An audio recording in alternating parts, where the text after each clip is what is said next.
कल्पना कीजिए, एक साधारण मनुष्य जो अपने जीवन में मोह और माया में डूबा हुआ था। वही मनुष्य आगे चलकर भगवान श्री राम का सबसे बड़ा भक्त बनता है और उसे स्वयं भगवान के दर्शन होते हैं। दोस्तों, आज की ये कहानी है महान संत गोस्वामी तुलसीदास जी की। एक ऐसी प्रेरणादायक कथा जो हमें सच्ची भक्ति का मार्ग दिखाती है।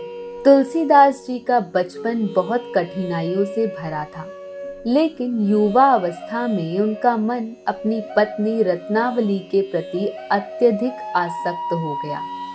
कहते हैं कि वे अपनी पत्नी के बिना एक पल भी नहीं रह सकते थे। एक दिन जब रत्नावली अपने मायके चली गई तो तुलसीदास जी बेचैन हो उठे। रात का समय, आंधी तूफान, नदी उफान पर थी, लेकिन तुलसीदास जी ने किसी भी खतरे की परवाह नहीं की। उन्होंने नदी पार की, कभी लाश को लकड़ी समझकर, कभी सांप को रस्सी समझकर।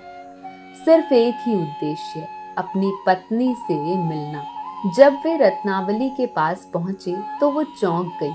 उन्होंने तुलसीदास जी से कहा, इतना प्रेम यदि तुमने भगवान श्री राम से किया होता तो तुम्हारा जीवन धन्य हो जाता।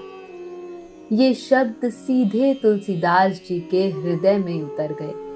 उसी क्षण उन्हें एहसास हुआ कि वे किस मोह में फंसे हुए थे।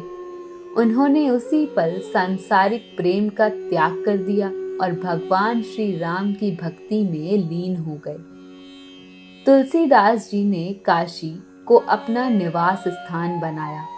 वो दिन रात केवल एक ही नाम जपते, राम राम राम। उनकी भक्ति इतनी गहरी थी कि वे हर जगह श्री राम को देखने लगे। लेकिन फिर भी उनके मन में एक ही इच्छा थी, क्या मुझे कभी प्रभु के साक्षात दर्शन होंगे?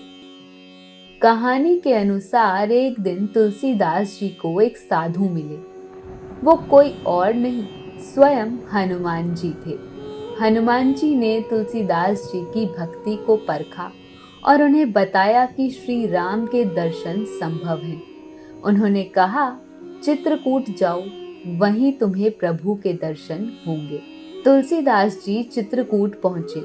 वहां उन्होंने राम घाट पर साधना शुरू कर दी। एक दिन वे चंदन घिस रहे थे, तभी दो सुंदर बालक उनके पास आए और बोले, बाबा हमें भी चंदन दो। तुलसीदास जी ने प्रेम से उन्हें चंदन लगा दिया, लेकिन वे पहचान नहीं पाए कि वो कौन है। कुछ ही क्षण बाद हनुमान जी प्रकट हुए और बोले, तुम्हें पता है अभी कौन थे? तुलसीदास जी ने कहा, नहीं, कौन थे? हनुमान जी मुस्कुराए और बोले, वही तुम्हारे आराध्य श्री राम और लक्ष्मण थे।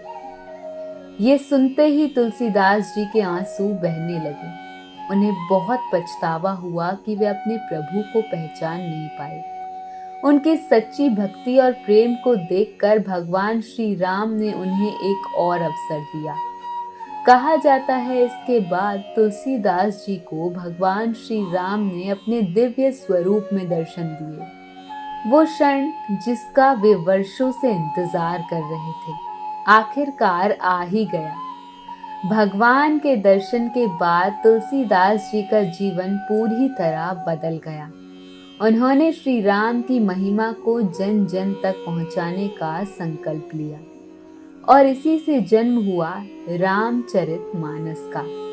ये ग्रंथ आज भी करोड़ों लोगों के जीवन को दिशा देता है। इस अद्भुत कहानी से हमें क्या सीख मिलती है? सच्ची भक्ति में शक्ति होती है। भगवान को पाने के लिए बाहरी साधनों की नहीं, सच्चे प्रेम की जरूरत होती है। जब आपका मन पूरी तरह प्रभु में लग जाता है तो भगवान खुद आपको दर्शन देने आते हैं। तो दोस्तों, आपके दिल में भी सच्ची श्रद्धा और विश्वास है तो याद रखिए, भगवान आपसे कभी दूर नहीं है। बस जरूरत है उन्हें सच्चे दिल से पुकारने की। जय श्री राम।